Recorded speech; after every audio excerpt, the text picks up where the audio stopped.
Wouhou! Salut, c'est Flute, ça fait longtemps.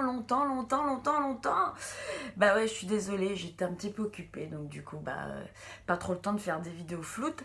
Ah là, aujourd'hui, c'est jour de repos. Wouh! Voilà la gueule d'une pole danceuse, donc au repos. Et ouais, ça vend moins du rêve, hein.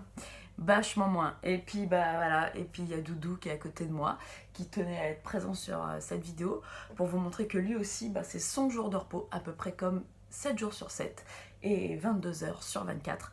Voilà, il dort comme une grosse merde. Hein, Doudou? Enfin bref. Allez, ça me fait plaisir de vous retrouver. Et puis d'ailleurs, maintenant, vous pouvez me retrouver aussi sur Instagram. Bah ouais, j'ai fait un petit Instagram parce que je me suis dit, tiens, c'est cool, je vais essayer Instagram. Bah voilà. Et voilà, je voulais faire une petite vidéo sur un petit sujet qui me tient à cœur et dont j'ai pas encore parlé, c'est la relation des professeurs avec leurs élèves. Et ouais, parce que c'est vrai qu'on a quand même beaucoup d'élèves qui sont réguliers, où je rencontre beaucoup d'élèves lors des workshops, etc. Mais finalement, tu te rends compte que c'est un petit peu pareil partout. Et en fait, une relation professeur et élève, c'est un petit peu comme une meuf et son mec, tu vois. C'est un petit peu, tu les aimes, autant que des fois, t'as envie de les étriper, quoi. T'as envie de les étriper.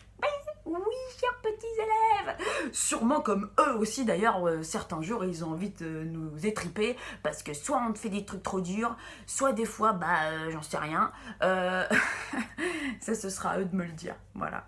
J'accepte toute réflexion parce que je sais que je ne suis pas au top niveau tout le temps. Non, c'est impossible. Enfin voilà. Et donc pourquoi, alors je vais commencer par le négatif, hein. Pourquoi est-ce que des fois on a envie de les étriper, nos petits élèves? Donc voilà, donc en fait il y a plusieurs étapes. Par exemple, souvent dans les cours débutants, quand des fois les premiers élèves viennent, et souvent ils sont tout habillés. Mais tout habillé, tu vois. Et bon, je comprends parce que c'est pas évident d'arriver, de se mettre en petite tenue, etc. Après, on leur dit, tu vas voir, plus tu vas faire de la pole, plus tu auras une culotte qui te rentre dans les fesses, n'est-ce pas? Voilà, tu sais, au début, t'arrives avec des gros shorts aux genoux et puis après, tu finis avec un truc dans le cul. Enfin, bref, va savoir. Donc, bref, là n'est pas le sujet. Enfin, si. Donc, ils arrivent tout habillés. Et puis là, au moment où tu dis, je vais te faire un petit hook, tu vois. Et puis, forcément, elle glisse.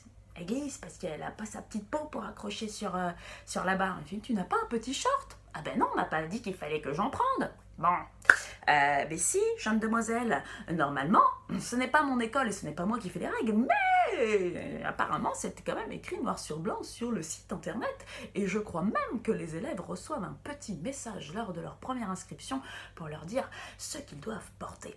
Voilà, mais bon, ça reste mignon, mais ce qui est dommage, c'est que ça gâche le premier cours de ces jeunes demoiselles, puisque les jeunes hommes, en général, ils sont tout de suite en short. Voilà. Donc, premier truc. Ensuite, il y a un deuxième truc qui est assez incroyable, c'est que pour beaucoup d'élèves, le nombril se trouve au niveau de l'aisselle. Oui. Pourtant, j'ai regardé si j'avais un trou, mais j'en ai pas. Oui, il y a une position qu'on fait donc en débutant, où tu as ton bras intérieur, j'ai pas de la place dans l'écran, bref, qui est bien tendu sur la barre, et on leur demande de mettre la main devant le nombril afin de pouvoir repousser sur ce bras et tirer sur le bras du haut. Et souvent, le nombril se trouve donc à cette hauteur. Donc à chaque fois, tu répètes bien 40 fois « Au nombril, au nombril, au nombril, au nombril, au nombril, au nombril, au nombril, au nombril ». Voilà, tu pourrais presque en faire une chanson. Mais pour 90% des gens, non, c'est toujours ici. Après, c'est normal parce que c'est un petit peu plus de facilité. Mais ici, je vais me pendre, alors qu'ici, je vais me grandir et me repousser. Ce qu'on recherche à faire dans la pole dance. Voilà, mais je comprends qu'au début, quand on manque un petit peu de force, pour que les élèves sont quand même là pour s'amuser, on peut des fois leur autoriser la main là, mais je dis bien des fois parce que moi je crois que je l'autorise pas trop en fait, hein. Moi je suis une très méchante prof, j'aime bien que les choses elles soient bien faites, voilà, c'est comme ça. Mais ça va, les gens ils viennent encore me voir un petit peu. Voilà, donc ça c'est une chose. Ensuite il y a un autre truc. En général, tu répètes 40 fois quand tu vas expliquer un mouvement. Bon, par exemple, je vais reprendre ça où tu dis il faut mettre le bras bien tendu pour pouvoir tirer sur son épaule. Et tu insistes lourdement sur ce message. Peut-être que tu vas le répéter 10 ou 20 fois dans ton explication en disant c'est là le truc, alerte, alerte, alerte. Voilà. Et là, tu envoies faire avec des mains, tu sais pas trop comment. Non. Hop, tu redis encore une fois. Tu le redis 2 fois, tu le redis 3 fois, tu le redis 4 fois. Pour qu'à un moment donné, on vienne te dire « Ah, fallait donc que je mette le bras tendu sur la barre !» Putain, ça fait 60 000 fois que je te le dis, 60 putain, j'ai les veines qui ressortent et tout, qu'est-ce qui m'arrive quoi. La meuf se transforme en Hulk. Putain, je suis con. La meuf, elle s'auto-fait rire toute seule, quoi. Enfin bref, ça c'est parce que je suis fatiguée.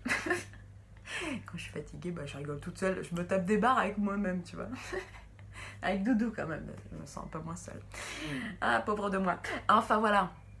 Donc voilà, tu répètes 40 fois ce truc, à la fin, ah mais c'est comme ça qu'il faut faire. Je prends des exemples simples, hein, parce que bien évidemment, ce genre de choses en général, ça arrive quand même sur des figures un petit peu plus compliquées. Voilà. Et puis il y a un autre truc aussi. Ouais, je regarde mes notes en même temps. Qu'est-ce que je voulais dire? Je fais de l'impro, mais je mets quand même des idées sur papier, tu vois, afin de savoir un petit peu où je vais. Voilà, et il y a un autre truc aussi qui est plutôt drôle. En général, quand je vais montrer une figure ou un combo, je vais la montrer dans un premier temps, ou ou montrer tout l'ensemble dans un premier temps. Dire, on va faire ça, donc je fais tout. Et à peine, j'ai foutu un pied sur le sol, que je relève la tête, que là tout le monde me regarde en me disant, j'ai rien compris, tu peux refaire? Laissez-moi 2 secondes, 2 secondes. En général, comme je le disais précédemment, je montre déjà ce que nous allons faire sans parler. Et oui, parce que parler et expliquer, c'est pas toujours évident. Puis, je remontre les choses au ralenti, en faisant les placements du sol ou parfois déjà en haut, en parlant et en réexpliquant. Puis, en général, je remontre une deuxième fois si nécessaire. Donc, quand c'est la première fois, arrêtez de me regarder avec des yeux d'ahurie en me disant oh, mais j'ai rien compris. Voilà, parce qu'on est quand même là pour vous expliquer. Hein. Oui, des fois j'aime vous laisser un petit peu galérer et chercher lorsque c'est nécessaire, mais en général je vous refais toujours les choses. Et une autre chose qui m'exaspère beaucoup dans les cours, c'est vos téléphones portables. J'autorise les téléphones portables lorsque vous êtes en cours afin de pouvoir vous filmer, faire des vidéos, éventuellement me filmer si besoin est. Par contre, je trouve que par respect, chers amis élèves, lorsque j'explique ou lorsqu'on est en cours, il me semble qu'il serait sage de ne pas être sur vos téléphones en train de répondre à quoi que ce soit pour après me demander « Ah, faut faire quoi ?» Ça a le nom de me foutre en rogne. Donc voilà, si vous devez recevoir vraiment un coup de fil urgent ou quelque chose, ok, vous pouvez répondre, mais c'est vrai que je trouve pas ça très respectueux d'envoyer des textos ou des trucs pendant que vous êtes dans un cours. Moi personnellement, à part pour me filmer ou machin, je suis pas au téléphone avec qui que ce soit, je ne réponds pas à mes SMS, c'est mon moment à moi, donc je me coupe un petit peu des réseaux sociaux pendant 1h30, 1 heure ou quoi, et puis après je poste tout ça quand je sors de mon cours ou je réponds aux messages, voilà, quand je sors de mon cours. Ça c'était une petite aparté. Wouh, ma vidéo est longue. Voilà, à côté de ces petites choses qui des fois peuvent nous agacer, nous chers professeurs, et bien que sûrement nous avons plein de choses aussi qui peuvent vous agacer, vous élèves, je tiens à dire quand même que ces élèves sont merveilleux et que c'est eux qui me donnent toujours la force et l'envie de continuer avant tout, parce que je suis ravie de pouvoir vous apporter des choses, je suis ravie de voir qu'à certaines personnes j'ai pu faire du bien, qu'elles se sentent mieux grâce aux cours qu'elle prend avec moi et avec les autres profs, par exemple de la team Pole and Dance. Voilà, parce qu'en plus on est un petit peu des libertins, hein, c'est-à-dire que les élèves ne sont pas fidèles qu'à moi, bande de salopes et de salauds. Voilà, bah, ils vont me tromper avec Selma, Bénédicte, Nico, Lolo, tout ça, bref. C'est vraiment dégueulasse cette histoire. Non, mais voilà, en tout cas, nos élèves nous apportent beaucoup d'énergie. C'est vrai quand des fois, on est un peu raplapla, l'énergie des élèves, l'envie d'avoir envie, l'envie, non, mais de donner, de partager, de transmettre. Du coup, toute cette émulsion nous fait toujours du bien. Pareil, voilà, quand on n'est pas très bien et des fois qu'on n'a pas le moral, le petit cours, passer un moment avec ses élèves, un peu tout oublier et pouvoir apporter cette petite chose aux gens, et ben en tout cas, ça nous fait plaisir et puis c'est super beau de les voir évoluer, de les voir grandir, de les voir prendre confiance en eux. Voilà, tout ça c'est un énorme plaisir, un énorme kiff, et je changerais ça pour rien au monde. Je dis sincèrement que enseigner pour moi, c'est une chose à laquelle je ne m'imaginais jamais étant plus jeune, parce que je me suis dit ah, ça va me saouler, et franchement c'est un putain de gros kiff. Voilà, c'est génial. Voilà, donc merci à tous. Boum boum. Boum boum. J'étais en forme aujourd'hui, non? Putain de merde. Je crois que j'ai tout dit. Voilà, sur ce, je vous aime. Merci de me suivre. Cette vidéo fait 10 minutes, bordel. C'est très long. Bon, bah, vous regarderez ou pas jusqu'à la fin. Voilà, en tout cas, merci à tous de me suivre. Merci, merci de votre amour. Je vous aime malgré le fait que vous m'énerviez. Voilà, bisous. C'est un peu comme mes chats, pareil, tu vois, je les aime et pourtant ils me pètent les couilles pendant la nuit parce qu'ils m'empêchent de dormir et tout, quoi.